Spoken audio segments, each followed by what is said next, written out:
আসসালামু আলাইকুম। টেক 420 চ্যানেলের পক্ষ থেকে আপনাকে স্বাগতম। আমি বলছি আপনাদের সাথে পারভেজ। আরও একটি নতুন ভিডিও নিয়ে আপনাদের সামনে হাজির হলাম। আজকে দেখাবো আমাদের ভিডিওতে কিভাবে আপনি কান্ট্রি লক খুলতে পারবেন, প্যাটার্ন লক খুলতে পারবেন, মেমোরি কার্ডের লক খুলতে পারবেন, সিম কার্ডের লক খুলতে পারবেন, এই ধরনের কিছু টিপস। এবং কি এই টিপসগুলো আপনি কোত্থেকে পাবেন। দেখেন আমরা কিন্তু সাধারণত একটা কান্ট্রি লক খুলতে কিন্তু অনেক টাকা লাগে। আপনি এখানে কিন্তু কান্ট্রি লক খোলার মতো একটা ইনফরমেশন দিছে, বাট কান্ট্রি লক খোলার সিস্টেমটা দেয়নি। বাট কান্ট্রি লক কীভাবে খোলা যায়, কান্ট্রি লক কেন, কান্ট্রি লক জিনিসটা কী, এই ধরনের আপনি ইনফরমেশনটা পাবেন। তো বন্ধুরা, এছাড়া আরও অনেক ইনফরমেশন পাবেন এই সফটওয়্যারটার মাধ্যমে। এটাকে আপনারা ইনস্টল করে নিতে হবে। এটাকে আপনার লিখতে হবে, অনেক কিছু লিখতে হবে। ধরেন এখানে এখানে আপনারা লিখতে পারেন mobile tips and tricks. Google play স্টোরে যাবেন। গুগল প্লে স্টোরে যেয়ে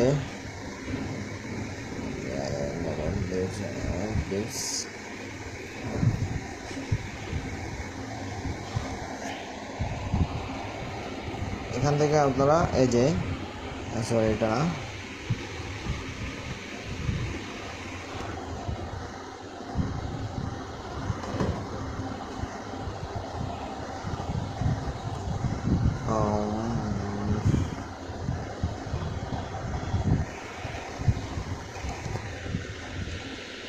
এই যে বন্ধুরা চলে আসছে। আপনারা এই সফটওয়্যারটা ইনস্টল করে নেবেন, তারপর এটাকে ওপেন করবেন। ওপেন করার পরে এখানে এখানে দেখেন শুরুতেই লেখা আছে অ্যান্ড্রয়েড বাটন লক বা পাসওয়ার্ড মনে পড়ছে না, এখনও খুলে নিন। এখানে দেখেন তারা কি বলছে, এখানে যেভাবে বলছে সেভাবে যদি কাজটা করেন আপনি সমস্ত জিনিসটা বুঝতে পারবেন।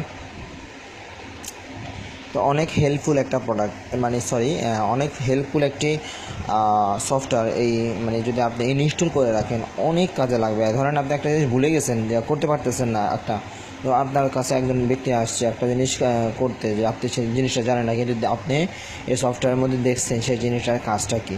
তা আপনি চাইলেই যে সফটওয়্যারটা ইনস্টল করে রাখতে পারেন, যে কোনো সময় সফটওয়্যারটার কাজ আপনি দেখে তাকে হেল্প করতে পারেন, যে কোনো কাউকে।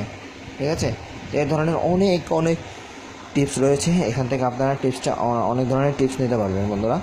তো এই ছিল বন্ধুরা আমাদের আজকের ভিডিও। অবশ্যই আমাদের ভিডিও যদি আপনাদের ভালো লেগে থাকে অবশ্যই একটা লাইক করবেন, আর পাশাপাশি আমাদের ভিডিওটা শেয়ার করবেন, কমেন্ট করবেন।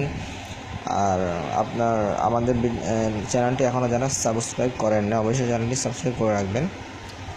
বন্ধুরা ভালো থাকেন, সুস্থ থাকেন। আসসালামু আলাইকুম।